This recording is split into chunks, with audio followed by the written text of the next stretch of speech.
going to break down this modified Minuteman load that I've been talking about for quite a bit on here. Few things I want to talk about is a lot of people will say that the modified Minuteman is just a Minuteman all the time, but you'll see through these videos that it's a pretty versatile hose load. When we look at this hose load, you see that the nozzle side or the Attack 100 is loaded to the left of the hose bed.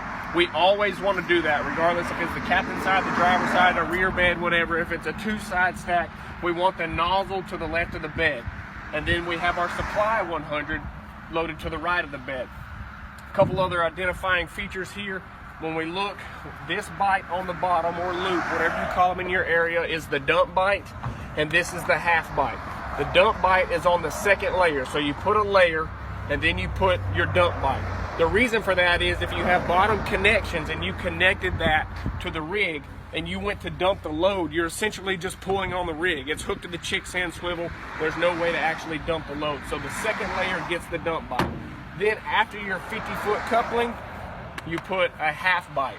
50 foot, it's a 100-foot stack. That's the halfway point in this stack, so that's why it's called a half bite or a half loop, whatever you want to call it.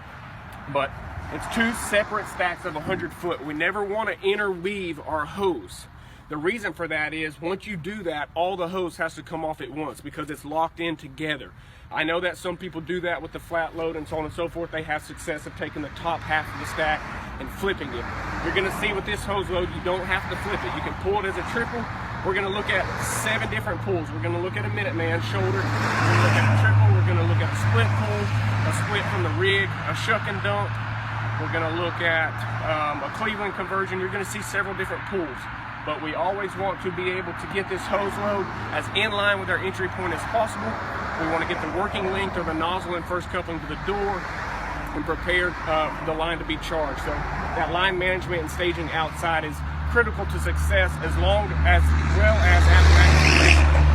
Wherever you park that apparatus, it's going to drive the stretch type for the most part, besides your distance and obstacle stairs, so on and so forth. So let's break this hose load. We'll look at all these different pulls and so on and so forth.